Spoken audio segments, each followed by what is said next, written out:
Hey Mads, Hej Christian. jeg tror, vi er ved at være live nu, og hej til alle, der er inde i den her session. Vi giver det lige et par minutter, så alle kan komme ind. Mm. Øhm, men Mads, har I haft travlt op til Black Friday, eller har det også stille og Ja, roligt? ja, det plejer faktisk at være stille og roligt.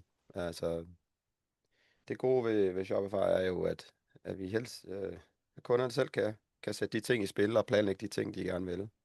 Hvis deres løsninger er lavet ordentligt, så har de jo selv alle værktøjerne og alle mulighederne for at sætte det op. Så kræver det ikke en programmør eller noget af den stil der. Det kræver det bare, for det sætter ordentligt op til at starte med. Ja, så er det jo mere sådan, ikke? Snak om, hvad muligheder der er, og ja, hvad for nogle strategier skal man prøve at bruge. Hvordan man kører det hele. Og selvfølgelig kan der nogle ting, der er mere avanceret, men for det meste, så er det rimelig lige til. Cool. Det er jeg glad for det betyder, at vi har tid til at lave det her webinar sammen, selvom Black Friday er lige op over. Ja, Og jeg tænker, at vi så småt bare skal kaste os ud i det, og så kan folk komme lidt med løbende. Det, vi skal snakke om i dag, det er selvfølgelig AI-drevet konverteringsoptimering på Shopify. Og nogle af de ting, vi skal igennem, det er split-tests i Shopify, det er nogle visuelle tests, det er noget omkring personalisering og segmentering, hvordan kan man gøre det? Det er noget omkring product data, noget så sexet som product data. Det er vores syn på AI i 2026, og så er det 5 ting, vi synes, du skal gå hjem og arbejde med i morgen. ja. Før vi starter, så vil vi gerne lige høre, om du er, Mads.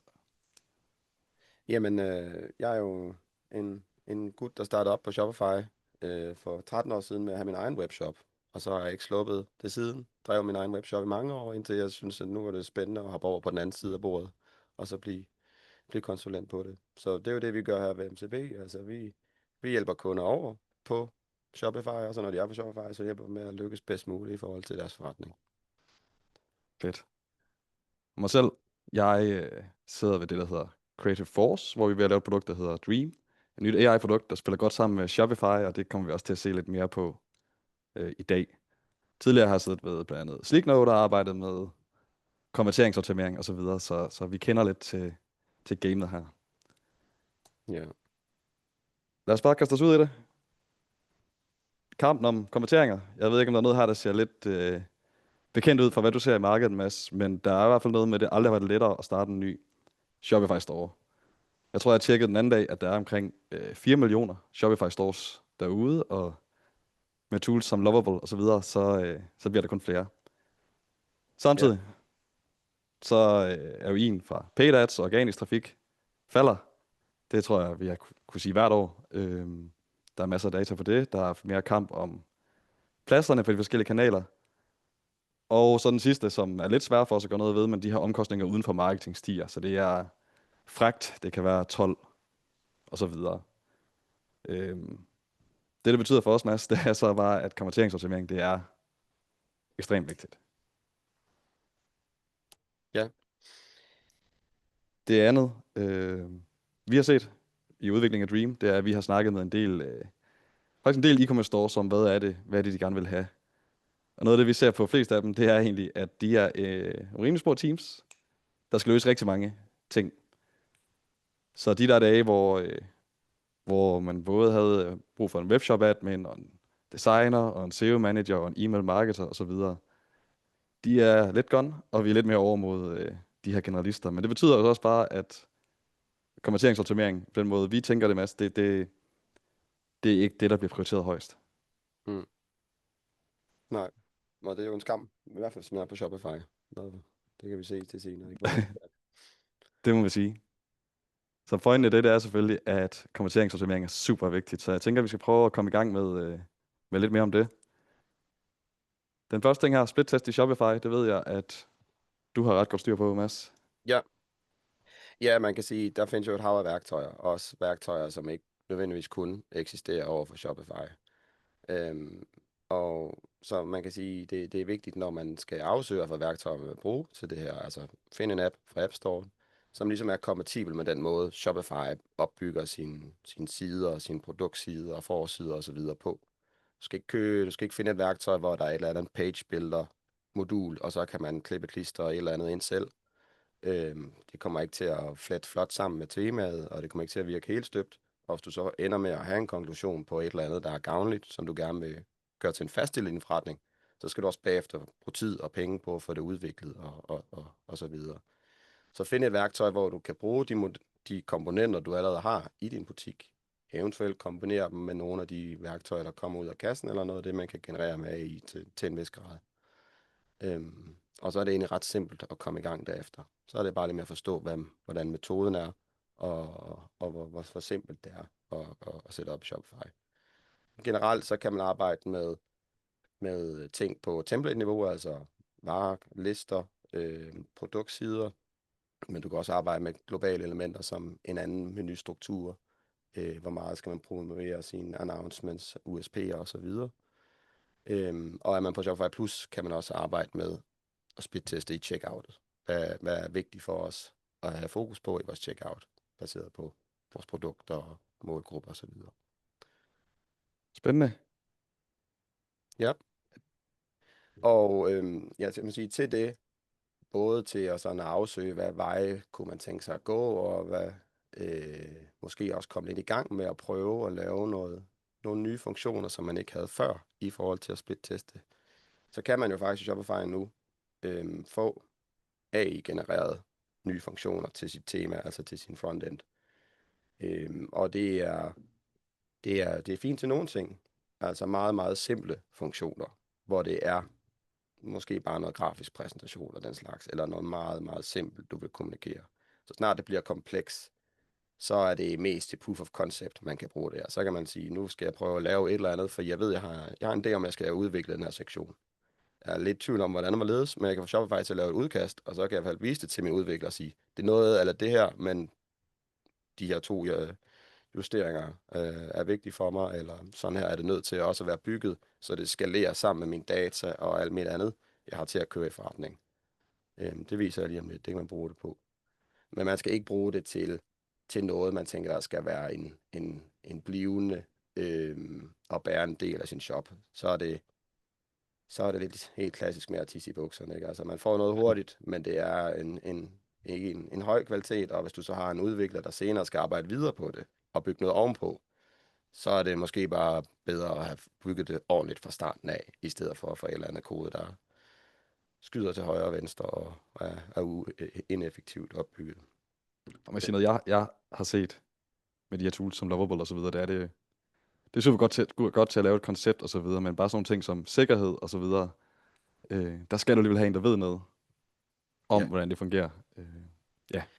Ja, og Lovable er det ekstreme tilfælde, ikke? For der er det jo hele storefronten, det er hele din shop, der bliver bygget med AI, og det bliver et headless setup, sådan rent teknisk i Shopify, så der er du også bare, der er du alene på den ø med Lovable til at starte med. Altså, du afskærmer rigtig mange udviklere, som kan være dygtige nok til at hjælpe dig, og du afskærmer også rigtig mange, som måske også bare har lyst til at arbejde videre på det miljø der.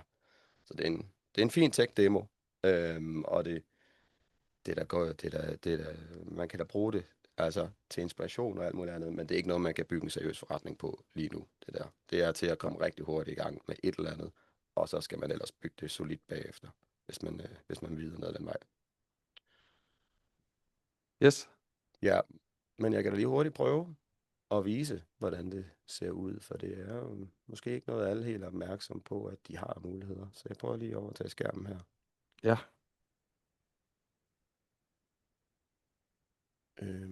Nu prøver jeg at se, om det virker.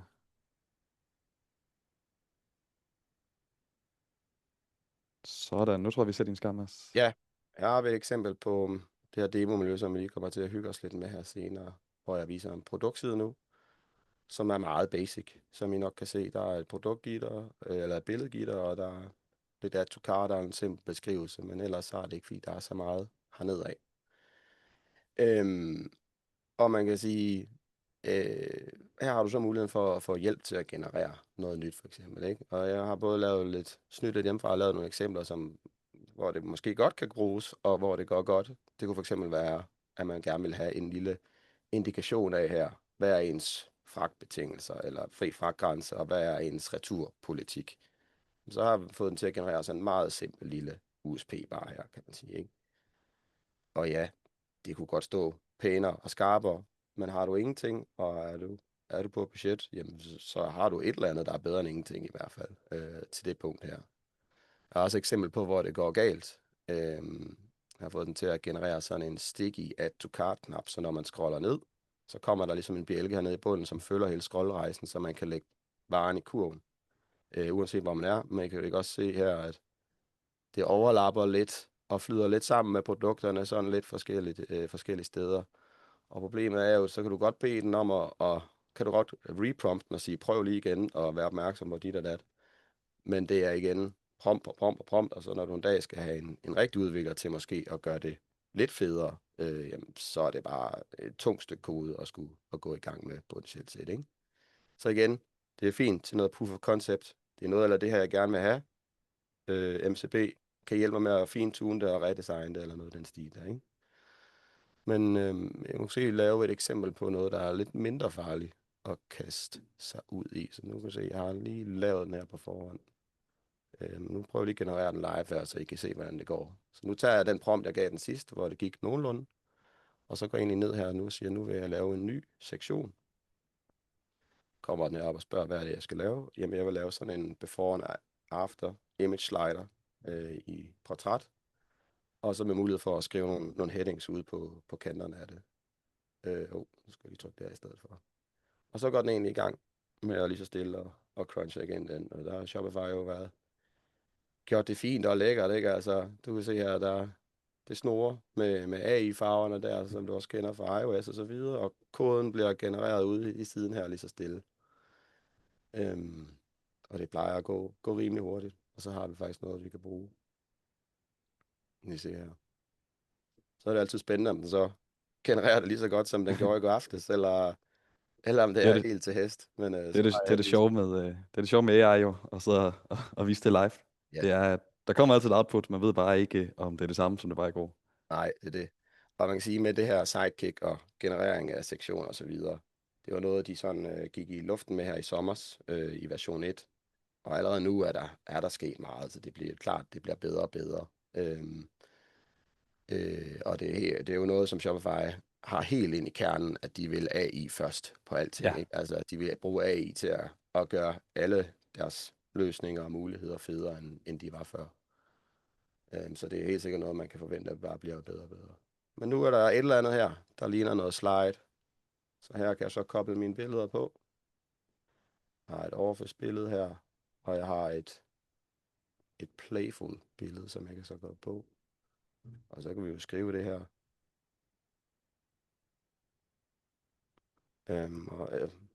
Indholdet her er noget, du har hjulpet mig lidt med billederne og så videre, ikke? jo. Men det viser jo igen her meget simpelt. Så har vi lige et eller andet, der er lidt sjovere, og som kan spice produktsiden lidt mere op, ikke? Det er klart. Det andet her heroppe er også, når vi snakker split-test og pro og så videre. Det er jo det, man skal have fokus på, men der kommer jo andre ting længere ned, som kører med til at gavne Så, det. så faktisk det, vi har bygget her, det er den samme jakke, men vist i forskellige kontekster. Ja, lige præcis. Ja. Og hvad tog det? Det tog 2-3 minutter for dig at generere det her med AI, og Ja.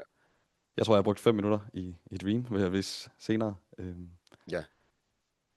Så Ja. ja, i forhold til sådan noget proof of concept, der virker det voldsomt. Ja, og igen, det her, der er jo ikke noget, der er bundet op på en købsknap og alt muligt andet, ikke? Og nu har vi ikke lige testet, hvordan det så fungerer responsivt på mobiler og så videre, ikke? Men igen, man kommer virkelig langt der. Rigtig hurtigt. Og det bliver kun stærkere og stærkere, det her. Så hvis jeg var en Shopify-bruger, og ville have udviklet en webshop, så ville jeg kunne lave sådan noget som det her, sende til dig, Mads, og så ville du kunne lave en rigtig implementering af det, ud fra mine idéer. Ja, lige præcis, ikke? Og er man i tvivl om, hvad man vil, og man kan få det til at fungere, har man indholdet til det og så videre, ikke? Eller har man bare, altså det er jo det gode ved Shopify, det skalerer jo også med mange forretninger. Er man bare helt lille, og bare vil starte op, og man har ikke noget. Ja, det kan godt være, at styling ikke lige er en til en, og hver gang man laver den ene sektion efter den anden, så stikker de lidt i forskellige retninger i forhold til fit and finish og alt sådan noget. Men til at lige at komme i gang, og man er alligevel meget personbåret shop og alt muligt andet, så kan det jo være fint, ikke? Og så har du egentlig sparet en udvikler på nogle af de ting her, ikke? Så det er da sindssygt stærkt værktøj at have. Fedt. Cool. Men skal jeg ikke tage over igen, Mads? Jo. Så det gør jeg lige nu.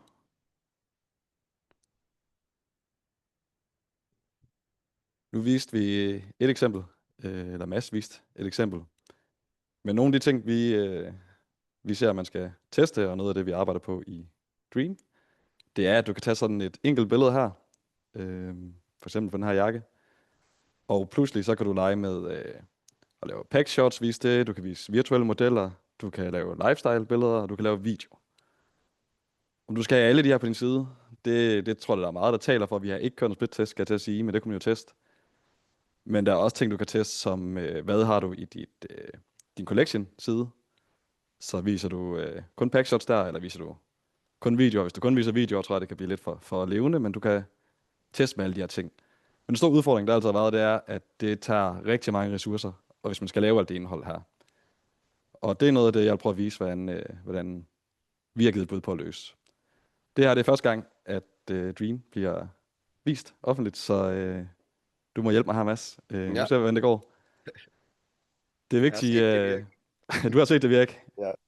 Og vi har også set nogle steder, hvor det gik lidt galt, og sådan er det med AI. Dataen taler helt sikkert for, at det er noget, man skal til at fokusere på.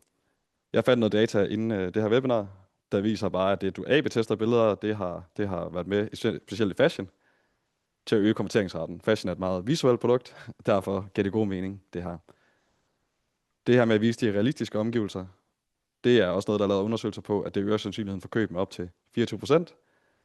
Og så det her, som vi ser, som man også altid har set i annoncering og sådan noget, det er, at produktsider med video, de konverterer 80% bedre end dem uden video. Selvfølgelig, hvis produktet det ligner, det faktisk er i virkeligheden. Og det er jo den anden del af det, som jeg ved, der tidligere har været lidt holdning omkring. Men AI bliver bedre dag for dag, og er faktisk et rigtig godt sted nu. Den måde, vi har tænkt Dream på, det er, at du altid kan starte med et input-billede. Det kan være forskellige typer. Det kan være, du kan uploade fra din computer. Det kan være, du har et billede fra din leverandør. Det kan også være, at du har allerede nogle billeder i Shopify. Du måske allerede har nogle modelbilleder, måske nogle lifestyle-billeder. Du kommer til at bare kunne synkronisere det mellem Shopify og Dream og lege med det. Og så har vi lavet en app til telefonen, hvor du kan tage et billede af et stykke tøj eller et menneske med noget tøj. Det vil sige, at hvis du står der på dit lager, så kan du lynhurtigt lave nogle produktbilleder. Og den del her har jeg lige lavet et lille demo på, og Louise, jeg ved ikke, om du kan vise en video for det. Louise, hun sidder ved siden af Mads. Ja, og svært inde, Louise. Ja.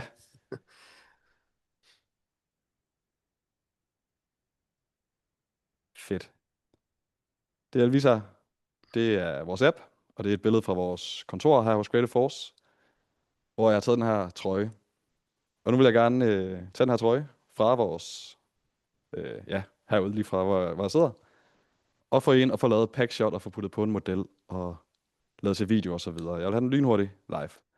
Så det vi kan den app her, det er, at vi kan tage billeder både af fronten, så fortæller vi AI, det her det er forsiden af produktet. Vi kan tage detaljer, det kan være alt fra, hvis du har et logo, eller små syninger, eller lommer, noget af det, som det kan have svært ved.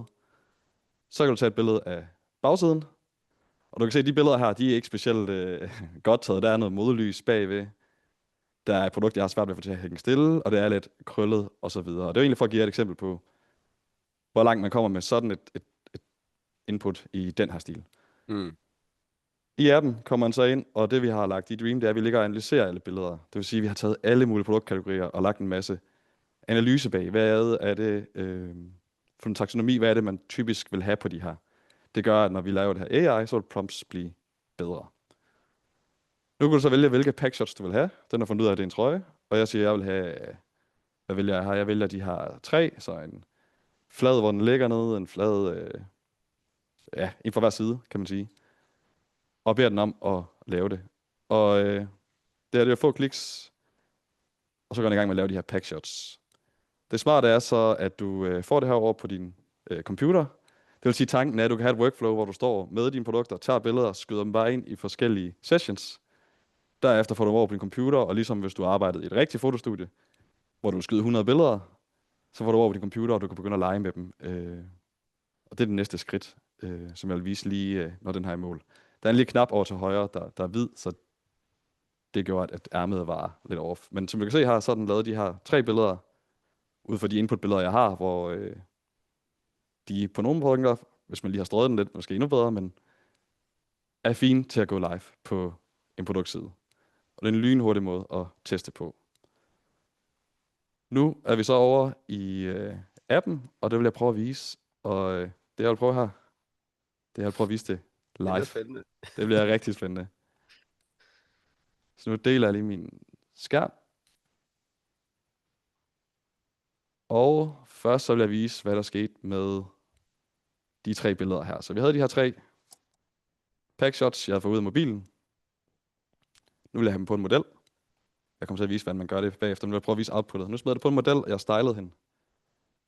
Og det her er det samme trøje, smidt på en model med AI, både forsiden, bagsiden og som video.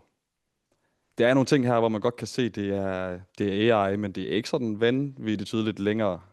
Og det her det er det hurtige workflow. Mm. Når du ser sådan noget som det her, Mads, hvad tænker du så? Er det noget, du tror kan blive brugbart for Shopify Stores? Ja, det synes jeg da helt sikkert. Det går jo lynhurtigt, det der. Fedt. Det- Og det er også lidt tilbage til tanken, du havde om at bruge AI til at teste noget, til at prototype noget. Ja, Hvis du vil have ja, det i bestseller, og det virkelig spiller, så kan du jo overveje, om du skal have en rigtig model på, der kan tage det op på det 100% niveau. ja, lige præcis. Kan man også styre baggrunden og så videre, for det er frit lagt, for eksempel? Ja, det kommer man til, men du kan jo prompt med den herom. Så for eksempel sige, at vores baggrundsfarver er altid anderledes. Mm-hmm. Du kommer også til at kan sige, at vores brand har altid de her farver. Det vil altid være baggrunden. Ja, fedt. Cool. Nu tog jeg lidt en udfordring, og sagde, Mads, har I nogle t-shirts fra MCB, som vi kan lave lidt sjov med? Og det, jeg fik tilbage, det var sådan en her med rigtig mange detaljer. Ja. Nu er der lidt ventetid her, så nu vil jeg bare lige vise, hvor jeg har lavet det herover. Så det her billede, der er mange detaljer, der er lidt tekst, der er lidt ting, som noget af det, som AI typisk har svært ved. Jeg fik den til at lave et packshot. Det er det, jeg har her. Og det vil jeg prøve at smide på en model nu, bare lige for at vise, hvordan man gør det. Mm. Så nu tager jeg det her packshot, jeg har lavet, trykker reuse. Så siger jeg vil bruge det på en model, og trykker videre. Nu kommer det hernede. Den begynder at analysere det. Her er lige nu været 12 modeller. De modeller her, der er her lige nu, de ser sådan rimelig shiny, muskuløse, AI-agtige ud. Det er noget, vi er klar over. Vi arbejder ret meget på nu, og for det første, udvide vores kartotek, men også lave nogle, der er meget mere, ligesom dig og mig, Mads, modeller. Det er en sjov opgave. Noget andet, vi kigger ind i, det er, at man skal kunne uploade sine egne modeller. Så hvis du har en husmodel, kan du uploade dem. Mm. Du vælger model, du vælger, hvilke poses du vil have. Du trykker videre. Her kommer så ind de interessante ting, hvor du begynder at style din model. Der er ret mange fede use cases ved det her. Lad os sige, at du vil sælge hele stil, eller det er sommer, der vil du vise t-shirten med shorts, og det er vinter, du vil vise det på en anden måde. Nu prøver vi bare lige at vælge nogle produkter her. Så vi finder et par sko. Man kan sige, et par sjove ting her er, hvis du for eksempel ikke smider et par sko på din model her, så vil hun komme ud i bare tær. Ja, Det er fordi AI, de laver det, du beder om. det giver da god nok mening. Så har Ja, man ikke? kvalitet jo, ikke? Altså, det kan jo godt være et valg. Og det kan være nogen, der vil have det. Mm. Nu laver den et kald, og vi venter på, at den bliver lavet. Jeg tænker lige i mellemtiden kan jeg prøve at vise dig nogle ret sjove eksempler. Andre måder, man kan bruge det på. Her har vi fra en produktside, et lifestyle image. Helt klart bare taget af den her kjole. Det sved jeg igennem vores videomotor. Og den laver det her, hvor du ser baggrunden og sådan noget. Ja. Bare spiller. Et andet eksempel, hvis du er i andre industrier, det kunne være smykker. Det er også et produktbillede. Det her, der viser smykkerne. Men du kan lave noget ret hurtigt, hvor den zoomer ind på det. Og det er ting, du kan teste på din store. Nu skal vi til det spændende her og se, hvad output den kom med på hende her. Det var t-shirten, vi havde det billede af for dig før. Mm. Og du kan se, okay, hendes hår, det kan jeg prompt, det skal nok, jeg vil gerne se bagsiden af det. Ja. Men overall, så den fanger det ret godt, vil jeg sige. Og det er Der det står i kun, hvert fald Digital Legends. der står Digital Legends, og der står MCB. Mm. Det er ikke sikkert, der står MCB her. Vi har hørt lidt om, at der kommer en forbedret udgave af den teknologi, vi kører på. der er meget mere fokus på logo og tekstur og sådan noget her i november, og det venter vi spændt på. Øh, det vil hjælpe vores output med at blive bedre. Ja. Cool. Det var den lynhurtige. Det må hvad det er, vi arbejder på her. Hvis jeg lige kører skærmen på igen. Ja, det er jo det, jeg synes, der er stærkt. Også hvor fleksibelt det er. Man kan vælge modeller og alle de forskellige ting, der er, ikke? Det, Man kommer virkelig hurtigt i gang med noget indhold der. fedt. Vi satser på, at det går i beta, lukket beta 9. december, og så er det spændende at se, hvordan det bliver, når det kommer i hænderne på andre. Mm. Den næste del, vi vil snakke om, det er personalisering og segmentering. Og her er jo et rigtig spændende emne i forhold til Shopify, Mads. Shopify Ja. Markets. Ja, lige præcis. Ja, så en af de ting, vi gør meget ud af hos MCB, det er de her Shopify Builds, hvor vi bruger den teknologi eller den mulighed, der hedder Shopify Markets. Og essensen i det er jo, at man har en installation til ligesom at drive det hele, ikke? Og så kan man super hurtigt og meget simpelt teknisk få vinget flere valutaer, flere sprog, flere produktkataloger, flere prissætninger ind på sin store. Og det er jo også fint, så kan man hurtigt ramme bredt og lave markedsføring og så videre på baggrund af det. Men for at det bliver rigtig godt, så skal man jo også begynde at arbejde med at gøre oplevelsen per marked, altså mere specifikt for det marked. Se ind i, hvad er det for nogle produkter, der er her, hvad er det for nogle trends og så videre, og så få dem sat i spil. Så en dansker og en spansk besøgende skal jo ikke have den samme en-til-en oplevelse. Og det er jo det, Shopify Markets giver som mulighed, at man kan styre det hele i en backend. Man kan arbejde centraliseret med det hele. Du får alt dit data et sted, og også nu, når vi snakker split-test, du får meget mere trafik ind et sted til at hurtigere få nogle konklusioner på alle de tiltag, du laver. Er de rigtige, eller er de ikke gavnlige? Hvorimod den lidt mere gammeldags måde at gøre det på, eller klassiske måde at gøre det på, det er jo ved at have flere unikke installationer af Shopify per land, per sprog, for eksempel. Og så snakker de ikke sammen sådan rigtigt på nogen måde, og deler ikke alle de ting her. Så igen, som du snakker om tidligere, ikke? Altså, det her med, at man er sådan en blæksprutte, der skal varetage rigtig, rigtig mange ting. Jamen det er jo det, markedet taler rigtig meget ind i, at så har du en simplere administration. Det kan godt være, at der måske på nogle ting er lidt højere gebyr per transaktion, men hvis det hele er, altså, med din tid bliver meget mere værd, og du får meget mere ud af den, ikke? Og du får mange flere muligheder for eksempel at sætte det her indhold i spil. Det er jo meget lettere at bare arbejde med én backend, i stedet for at du nu havde det samme produkt splittet ud på 5 backends, jamen, så er alt det indhold, du får genereret i Dream nu, skal du sørge for at lande rigtigt på dem alle sammen. Nu har du lige en rettelse til en af billederne, eller en ny video. Det skal også ud på dem alle sammen på en gang, og så videre, ikke? Så det er fremtiden for Shopify, og det er det, som kan utrolig meget. Og det, vi skal snakke om eller primært kigge på nu, jamen, det er jo så det her med, hvordan kan man så differentiere indholdet i Shopify på baggrund af det. Så hvis jeg lige hopper over i mit testmiljø igen her. Yes. Der er lige en simpel, meget, meget simpel. Og igen, skriv endelig i chatten, hvis I har spørgsmål til noget, det vi viser her. Eller skriv til os bagefter. Men lad os se her, Mads. Ja, så her har vi igen MCB's lille demo står her, ikke? Med en forside. Og det er jo så den standard forside, der er. Det er den, som medmindre man har lavet noget mere specifikt til for eksempel en nordmand eller en spanier, jamen så er det det, som alle ser. Og de fleste er jo bekendt med, hvor simpelt det er at lave, det viste jeg også lidt før, altså lave om på sine forsider, tilføje produktbånd, underkategorier osv. Men det, som der er specielle marked, er, at man kan gå herop og så sige, nu vil jeg gerne differentiere den her oplevelse. Nu vil jeg gerne gå ind og gøre den personlig for mit marked. Og det kunne jo for eksempel være, nu har jeg taget Norge her med som eksempel. Så når vi trykker Norge her nu, jamen så er jeg stadigvæk på min homepage, men nu har jeg lige pludselig mulighed for at lave et andet banner. Det har jeg så gjort her. Før havde jeg det lidt mere stilistiske billede. Nu har vi lige noget her med noget strik eller noget af den stil. Det var det, jeg lige kunne finde på.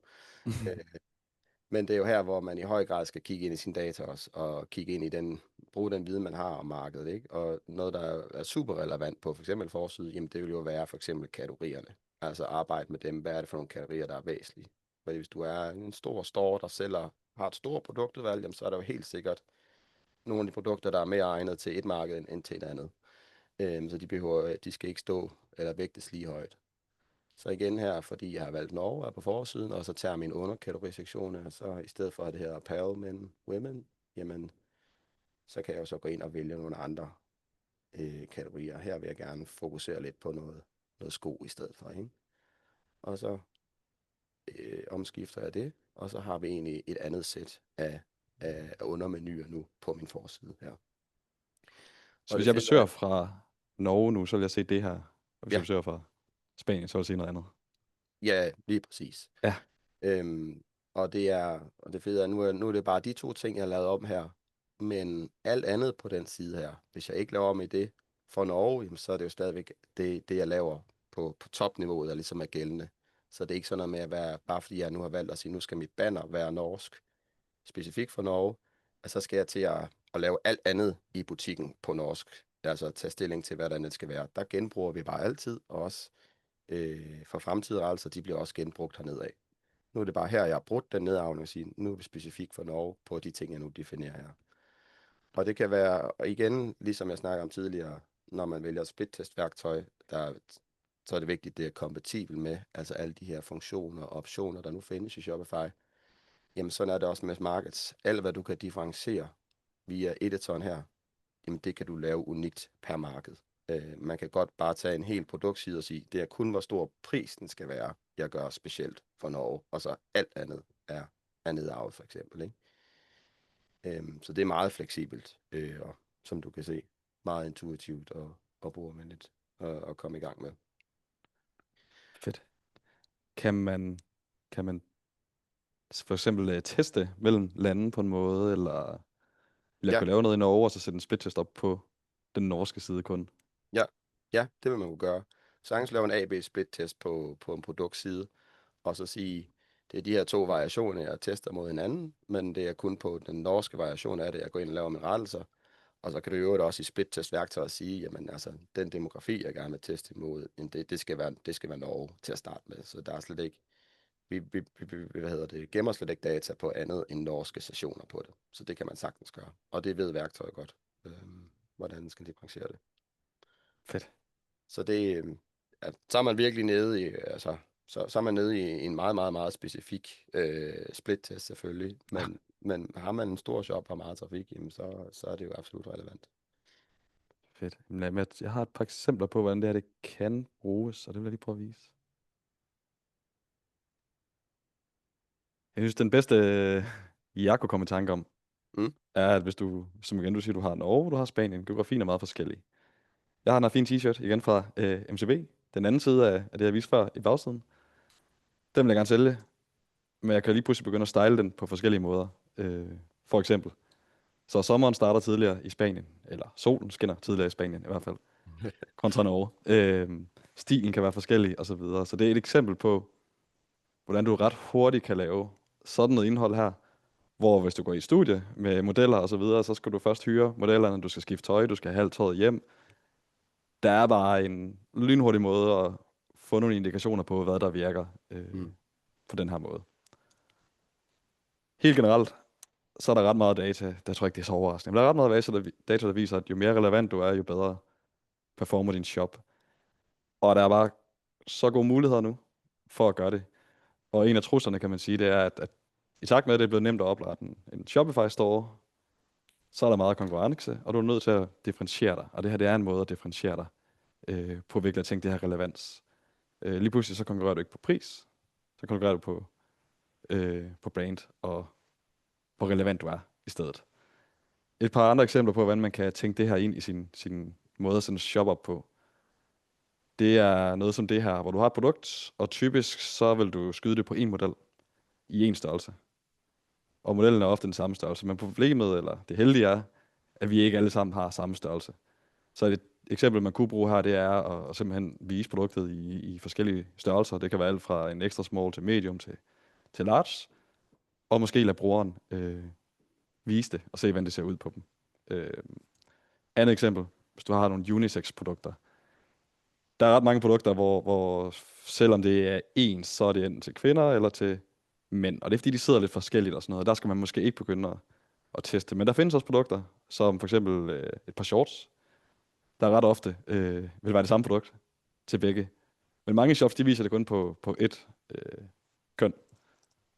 Så her kan du lige pludselig begynde at vise, hvordan ser det faktisk ud for mig, hvis jeg er den ene eller den anden. Du kan lege med alder. Du kan lege med alle mulige ting her på, hvordan du viser dit produkt, og give lidt flere muligheder. Den sidste, jeg lige har her, det er sådan den her med at shoppe til forskellige scenarier. Du viste også lidt af den. Men hvor du har en simpel top som den her, men som kan bruges i mange forskellige scenarier. De her ser lidt, som jeg tidligere, lidt AI genereret ud modellerne, men det er sekund, og det er vi meget tæt på, hvor de kan begynde at se lidt mere menneskelige ud. Så kan du pludselig begynde at sige, hvad er det, du skal til? Hvad er det for et event, du skal til? Sådan her kunne det se ud til det. Og du viste mig noget mega fedt den anden dag, Mads. Og det er, hvordan man kunne filtrere det her i Shopify. Ja, men lad mig prøve at se, om det virker stadigvæk så. Ja, det er så det.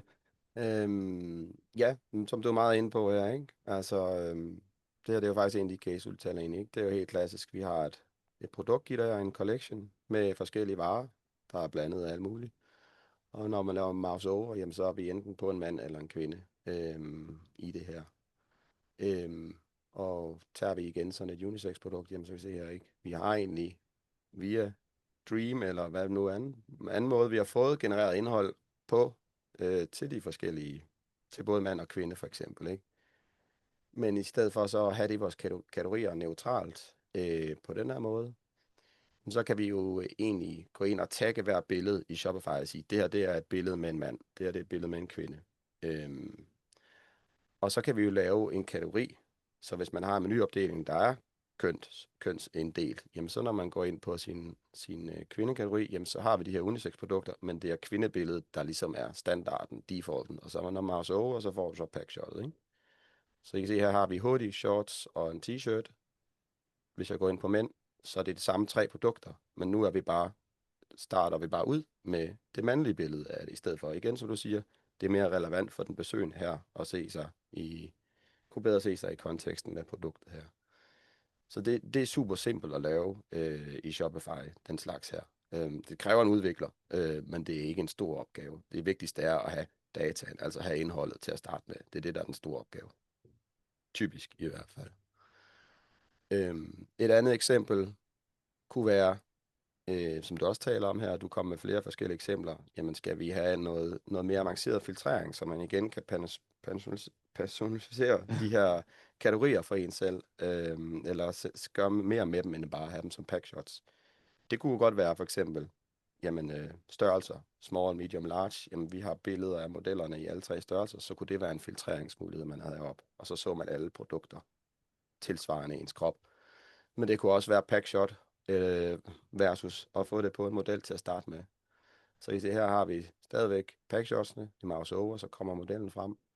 Men så kan man lave det som en filtrering her. Man kan sige, nu vil jeg hellere se de her modelbilleder i stedet for, ikke? Så er det lige pludselig et helt andet gitter, man så får. Her har vi så valgt at mixe det i kønnene, men det kunne man jo også godt. Altså igen, når man kom ind via en menu, jamen så var det de mandlige billeder, der kom frem her. Og så for at gøre det hele endnu federe, jamen så kan vi jo så bruge de små videoer, som man kan få genereret eller har. Så når vi så er på mouse over, så i stedet for packshottet, jamen så begynder modellen at ligesom animere, og man ser produktet mere i spil, ikke?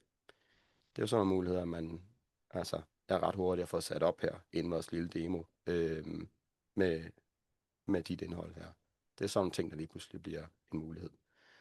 Og det kommer jeg tilbage til lidt senere, ikke? Men det er jo sådan noget, der også er super relevant at split-test på, ikke? Altså, hvis du har data for begge dele, packshots og models, jamen split-test på, hvad performer godt på jeres indhold og jeres produkter mod jeres målgruppe. Det er super oplagt og nemt at komme i gang med.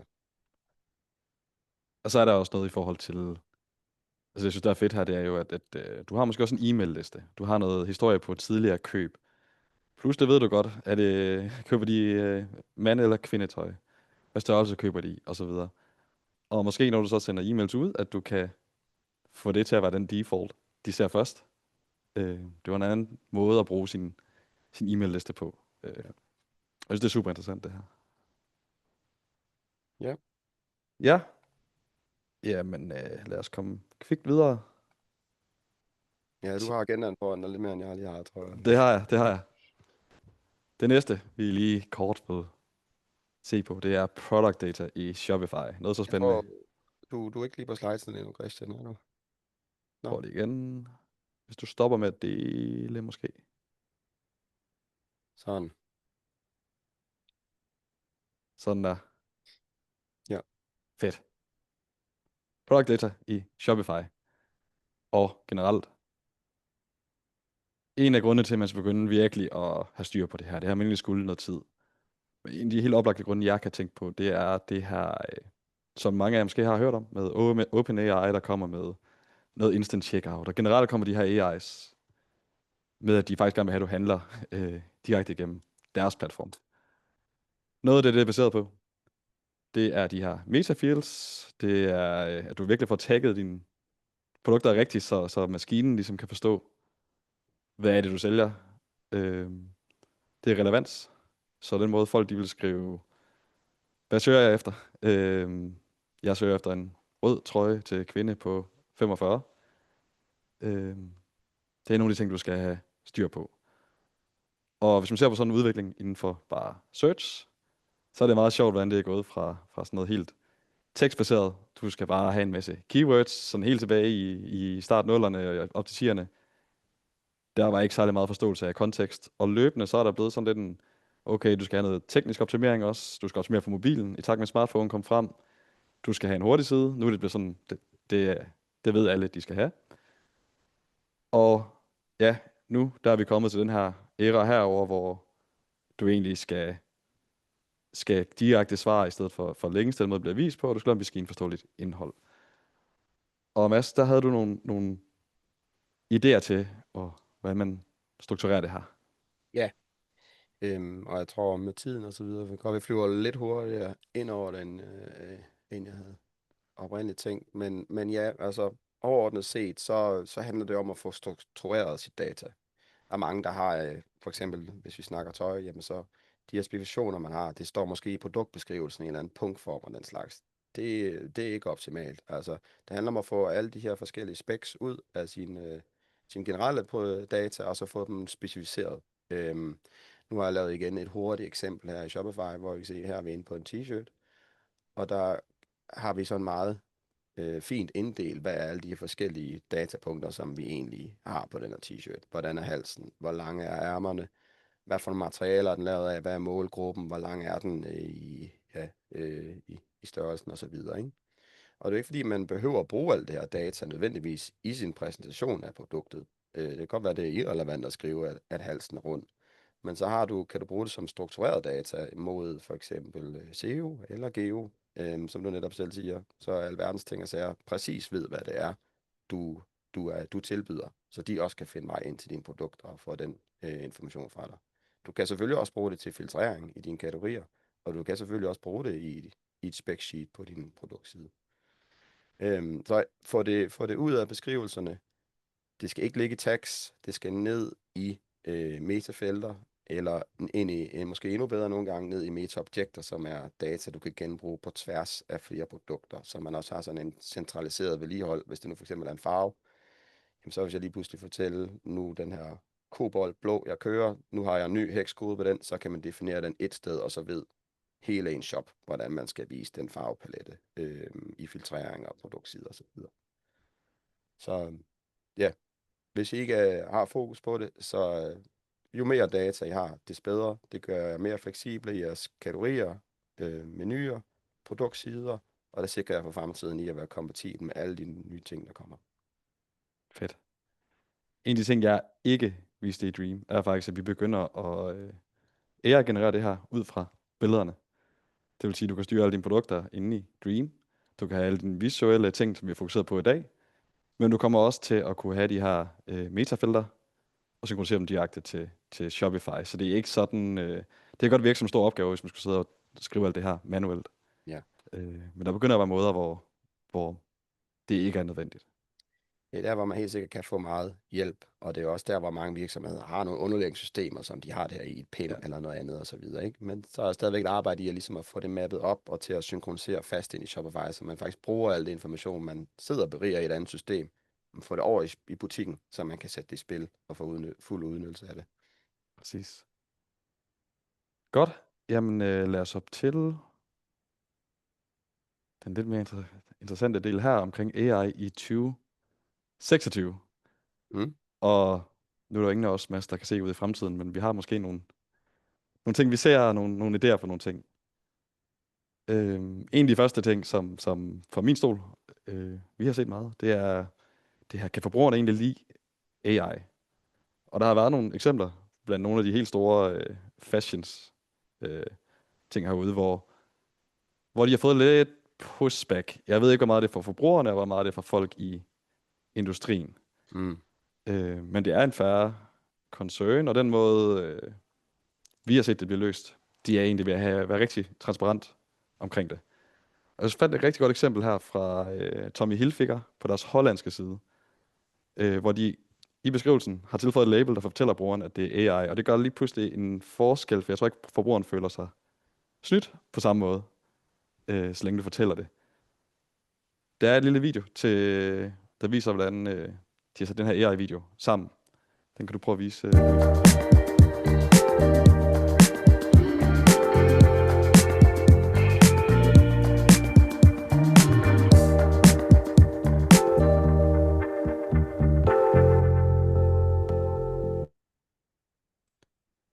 Jeg synes, det er et godt eksempel på brug af AI. Det, de konkret har gjort, det er, at de har lavet en masse små AI-klip her, og klippet dem sammen. Så der har siddet en manuelt og klippet dem sammen. Ja, okay. Mads, har du nogle tanker omkring det her med om at bruge AI, og hvad forbrugeren siger? Ja, ja, helt sikkert. Altså, der har der været nogle sager i Danmark også omkring, altså, som jeg snakker om, hvor hurtigt og nemt det er at spænde en shop op i Shopify og få genereret en masse indhold. Altså, der har været nogle grupper, som har misbrugt det til ligesom at snyde med at lave forskellige danske lokale butikker, eller skal det fremstå som. De får genereret personer og butiksfacader med, hvor der står Olsens med Mm. tasker eller noget af den stil der. Altså enten så, hvis du køber ind på det, jamen så bliver du enten snydt, de tager dine penge, og du får ingenting, eller så får man en eller anden kopivare eller et eller andet skrammel, dropship over til sig og så videre. Det har der været noget fokus på. Så det er jo sådan noget, man skal passe på med, altså netop, som du siger, hvis det bliver alt for tydeligt, det er AI-genereret og så videre, ikke? Altså, så er det jo sådan noget, der måske lige pludselig kan begynde at modvirke tilliden til dit site, hvis du er ny og ikke er så kendt i det. Så det er absolut noget, man skal være varsom med. Helt klart. Jeg vil sige, som en, der arbejder med AI hver dag og arbejder i det her space, så er det ret pinligt for mig at sige, at jeg blev snydt af en af de stores, og endte med at, med at købe noget hos en af dem. Men det var utroligt gennemført, og det var først, da jeg havde trykket køb, at jeg kunne se de her tegn på, okay, det her det er jo ikke en rigtig store. Nej, og det er jo Shopify, ikke? Og checkoutet, det er jo noget, man har set 100 gange før, og kan gennemføre med bind for øjnene og så videre, ikke? Så det virker jo lynhurtigt meget Det gør det. troværdigt. Det gør det. En anden ting, som også er en ret fair concern, det er det her med kvaliteten. Er det godt nok? Fordi det der er med AI, det er selvfølgelig, at det vil altid generere et output. Lige meget hvad du beder den om, så vil det altid give dig et svar. Herover har vi nogle eksempler, bare for noget af det, vi har leget med, der jeg synes, der er ret sjov. Den første, jeg synes, der er ret sjov, det er den her over med manden, der står her. Det er et lifestyle-billede af den her jakke. Og han har fået et skateboard i stedet for et snowboard. Og det er tilbage til, at vi gav ikke noget kontekst. Vi sagde, at vi ville bare vise manden med jakken på i noget sne. Og det er lidt nogle af de ting, hvis du bad et menneske om at tage det her billede, så vil det være oplagt for dem. Selvfølgelig skal det ikke være på et skateboard, det kan man ikke. Men det er en maskine, du er nødt til at give noget kontekst til det. En anden ting, der er ret afgørende for at få et godt output, det er, at du tager et godt input. Så det eksempel, jeg viste tidligere, hvor jeg tog hvad jeg vil kalde et medium input, gav også et medium til godt output, men det gik stærkt. Ja. Men hvis jeg virkelig vil lave et rigtig godt billede, så er det vigtigt, noget af det vigtigste, vi ser, det er for eksempel at få fikset lyset. Så der er den acceptabel, der kan tage dig langt. Og så er der, hvis du lige vil gå lige et skridt længere, det er at bare lige få sat noget almindeligt lys op og noget. Lys er noget af det, der påvirker farven på tøjet. Så hvis du vil sikre, at dit produkt det ligner det rigtige, så sørg for, at det også afspejler sig godt med lyset. Ja. En ting, jeg også gerne vil vise, det er noget, vores, hvad kan man kalde det, vores R&D udviklingsdel har leget med. Det her det er ikke noget, vi kan i dag, og det er også måske lang vej til det, men jeg synes, det viser et godt billede på, hvor langt AI er kommet. Så det vi testede her, det var, hvis vi tog 2 produktbilleder, de 2 vi har herovre fra Balenciaga, og brugte en prompt, der var create a 60-second video in the style of Balenciaga, og bagefter brugte en time på manuel redigering. Hvor langt kunne vi så komme? Og de tools, vi har brugt her, det er Suno til at lave lyden, det er et program, du bruger til det, og det er Kling til at lave videoen. Og den samlede pris for det her output, det er 25 kroner, og jeg tænker, at den kunne være sjov at vise, Louise.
Ja, Ja, det er sejt. jeg vil sige, der er selvfølgelig et par AI-tells på Ja. den her. Heldigvis, for ellers så er vi et vildt sted. Men jeg synes, der er noget helt klart omkring et år fra nu. Hvordan ser det her så ud? Hvad kan man lave? Det her, hvis vi kan lave det på en time i dag, hvad kan enhver e-com så lave på en time om et år eller et halvt år? Altså, det er en interessant tanke. Ja, absolut. Det er imponerende, må man sige. Alright, lad os lige komme til den sidste del her. Ser du skærmen, Mads? Yep, det gør jeg. Yes. Hvis der er noget, man skal gå hjem med i dag og implementere i morgen allerede, hvad er det så for nogle ting, Mads? Ja, jamen det er jo et vildt godt spørgsmål. Og det er jo, prøv lige det, man skal med igen. Altså, i hvert fald lige om lidt. Man skal, hvis man ikke er fokuseret på sit data, så skal man starte der. Altså simpelthen have en plan for, hvordan man løfter sit data til et stabilt højt niveau, eller have en plan til, hvordan man kommer der til i hvert fald, og vedligeholder det efterfølgende. For det er forudsætning for meget af det, vi snakker om her. Alting bliver lettere og mere effektivt, jo mere data du har, og mere præcis data du har.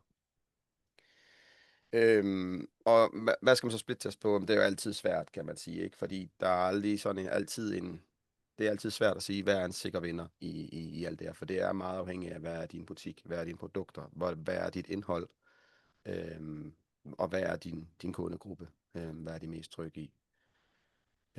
Men så er noget som infiltrering for eksempel. Hvis du har mange produkter, og du har meget data og store kategorier, jamen så arbejde med din filtrering. Skal filtreringsmenuen, deler det i min skærm her, for eksempel være en slide-out, som man kan prompte på sine kategorier, eller er det noget, vi gerne vil vise statisk fast med det samme, når man kommer ind på en kategori, så det ligesom fylder mere, ikke? Det kunne være en interessant splitstest at køre på. Det kunne også være, nu skal jeg se nu, hvor jeg kan se mine noter. Sliden der. Det kunne være inde på, altså det vil være kategorisiden, ikke? Og det kunne være det her med packshot og model for eksempel. Men det kunne selvfølgelig også være noget, der var inde på produktsiden. Igen er det meget afhængigt af, hvad for en type store og så videre du har. Men så noget som gallerivisning. Lige her kører vi sådan en collage-stil. Har du nogle rigtig mange billeder, så kan det måske blive en meget lang scrollrejse. Det kan være, at man skal prøve at lave en split-test på, og hvad kunne en anvisning være? Nogle thumbnails eller noget af den stil. Hvis du har få billeder, så skal du ikke bare have et produktbillede og en thumbnail, så skal du måske prøve at køre på og have dem mere eksponeret fra start af.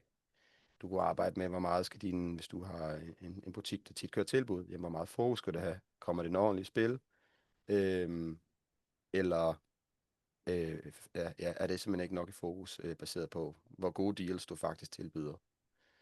Har du en vare med mange varianter i, og har du generelt mange varer med mange varianter i, nu kan jeg prøve at finde et eksempel her, jamen så kan du være, at du skulle kigge på og overveje at stille som i en drop-down, i stedet for, som her vi har her, radioknapper for eksempel, ikke? For at gøre det mere overskueligt for kunderne. Og så vil jeg sige, der er også noget, der hedder less is more i alt det her. Så der er rigtig mange klassiske greb, og den her top 10 skal du igennem. Men der er også noget, der hedder, at du kan oversvømme en hjerne med information, når man kommer ind på en produktside. Og det er ikke altid relevant at præsentere alting på en gang. Du har en kort snor af dine kunder, så det er mere at få dem igennem produktsiden, igennem checkout, og ikke trætte dem ud med, at de skal forholde sig til en masse ting, der egentlig er irrelevante. Så en god split-test kan også nogle gange være at skære noget fedt fra. Er det vigtigt for mig på en produktside at vise, at man har mobile pay og Visa og Mastercard for eksempel? Det har man næsten på alle stores i dag. Det er måske ikke den vigtigste USP at hive frem. Måske give lidt mere luft til produktbillederne, hvis du har et eller andet, nogle flotte produktbilleder osv., så det fremstår mere eksklusivt, i stedet for at du klemmer alt for meget ned. Det kan også være greb, du kan arbejde med. Jeg tror, Christian skal lige prøve hurtigt lige vise i det værktøj, der vi har, hvordan vi Ja, gør. lad os gøre det. Det Vi går har lige et par fint. minutter endnu. Nu havde vi lige nogle eksempler her, faktisk jo. Så for eksempel sådan noget som produktsiden, som vi har her, jamen lad os da prøve at lave, det her det er jo sådan den standard visning af det. Nu kan vi lige prøve at lave en variation af det. Så det første jeg gør, er at gå ind og lave en ny template her, og så kalder vi den bare split test her, ikke? Det er formålet. Så har vi egentlig bare en eksakt kopi af den, vi havde før. Men så i stedet for, så noget som for eksempel variantvælgeren, den sætter vi til at køre med en drop-down i stedet for. Det kunne være interessant for os at se, for vi har produkter med rigtig mange varianter. Hvor meget gør det? Det kunne også være det her galleri. Det bliver lidt for langt med alle de her forskellige billeder. Vi kører en karuselvisning i stedet for. Bare for at prøve noget, ikke? Det er bare eksempler. Det kunne også godt være, at vi har en rigtig god returret, eller returpolitik. Har 90 dages gratis returnering, uanset hvad. Det er super vigtigt for os. Det er måske vigtigere end beskrivelsen. Lad os føre det op på lige under købsknappen, ikke? Så nu har vi lavet 3 hurtige justeringer, og det er selvfølgelig, det kan man godt, men hvis man skal vide, hvad der virkelig er noget, der rykker noget, så skal man jo forsøge at teste lidt mere i mindre skridt i hvert fald. Men nu gemmer jeg i hvert fald, så nu har jeg 2 måder ligesom at vise det her produkt på. Jeg har min split-test-model, eller skabelon, og jeg har min standard-skabelon. Så hopper jeg over mit split-test-værktøj. Det her, det hedder Shoplift. Det kan jeg godt anbefale, men der findes som sagt mange andre. Jeg går ind og siger, at jeg gerne vil lave en test. Jeg vil gerne teste noget indhold. Jeg vil gerne teste noget indhold på en template, men det kunne også igen, det kunne være 2 forskellige temaer, 2 forskellige menuer. Hvad ved jeg, det kan man gøre her. Vi tager templaten nu. Det er på produkttemplaten, så jeg vælger min kontrol. Det er standardproduktet. Og nu vælger jeg så min variation. Den er så ikke lige, det er gået lidt for hurtigt, så det er ikke lige fået opdateret, den jeg lige lavede før, ikke? Men den vil komme på listen her. Ja. Jeg skulle nok lige opdatere først, det kan jeg lige hurtigt gøre her, se om det så ikke kommer frem. Ja, se, så nu er min split test template, jeg lavede lige før, den står som mulighed. Så nu loader den lige previewet her. Og så kan vi igen, bare lige for vores syns skyld, se, det er de 2, og man kan få lov lige at preview dem her. Se, det er det rigtige, jeg har valgt. Og så egentlig de to forskellige variationer, vi så tester op mod hinanden. Så kan jeg vælge, skal trafikken være lige delt, eller vil jeg gerne pushe det ene mod det andet. Og hvad er den vigtigste parameter for mig at måle på? Er det fordi, jeg vil have en højere konverteringsrate? Eller er det fordi, jeg vil prøve at hæve min gennemsnitlige kurve? Det kan også være noget mere salg, du prøver at eksperimentere med. Værktøjet her, uanset hvad du vælger, så samler det data ind på alt sammen, så du har alle data bagefter. Men værktøjet forsøger hele tiden sådan at prøve i løbet mellem splittesten køre og sige, hvad går trenden imod? Har vi en vinder? En indikation af, hvad der bliver en vinder her? Jamen, den ved jo så, det den skal gå efter, for at ligesom kunne lave en konklusion. Det er konverteringsraten, hvis jeg vil det her. Ikke? Så det er ligesom min målstregen for om man er lykkes, eller har en konklusion på det eller ej. Her kan vi lave en kort beskrivelse af, hvad det er, så vi har styr på alle de split-tests, der kører. Vi kan vælge, er det mobil eller desktop, er det begge dele, og nu findes der flere forskellige licensmodeller på den her. Det her det er den simple til $99, koster den. havde du købt en større model, så kan du også gå ind og, som vi snakkede om tidligere, og sige, jamen nu er det en specifik demografi, jeg gerne vil teste her mod. Så er det også en mulighed, man kan gøre. Fedt. Men ellers så siger vi lancerer nu, og så er den egentlig kørende med det samme. Så nu vil appen her, som lægger sig ind i temakoden, skiftevis per session, der kommer, foretrække den ene eller den anden variant af de her 2 templates, jeg kører på min produktside. Og det var så bare en hurtig test på produktsiden. Det her Packshop model, som jeg kørte tidligere, det kunne være en split-test, du kørte derovre, ikke? Altså, Ja. så det er meget simpelt på den måde at komme i gang med. Og der er ikke noget med, at når kunden kommer ind på siden, så hvis de rammer varianten, så reloader siden bagefter for at præsentere varianten. Altså det er den rigtige variant, du møder med det samme. Der er ikke nogen, der oplever, at de er en del af en split-test i det her. Det er interessant. Jeg tænker, vi er lige omkring tid nu, men der er lidt enkelt spørgsmål, Mads, som du måske har et svar på. Jeg har ikke. Det er Michael, der spørger, findes der tools, apps, hvor man kan AB-teste 2 forskellige PDP-templates? Ja, jamen hvis jeg forstår spørgsmålet rigtigt, så nu spurgte han tidligere, så håber jeg, at jeg lige har svaret på det. Det er Ja, præcis, præcis. du kan gøre. Så hvad kaldte du det? Shoplift? Shoplift hedder den. Ja. Ja. Fedt. Det var svaret på den. Ja. Ellers så har vi kommet igennem hele timen, Mads. Det var sjovt. Ja, jeg har prøvet at begrænse mig. Ja, samme her. Jamen, Ja. jeg tror, vi skal bare sige tak for, at du så med, og så bliver der sendt recording bagefter ud til jer alle, så I kan se det igen, hvis der er noget, I gerne vil se. Og hvis I har spørgsmål til noget af det, så kan vi fat på Mads. Jeg kan se, din mail det er shopify@mcb.dk, eller på mig på christian@dream.ai. Ja. Super. Jamen, lad os slutte den her. Tak for det. Jeg synes, det var dejligt. Det gik godt med din demo. Godt med Yes. begge vores demoer. Sveden af fanden. Ja, præcis.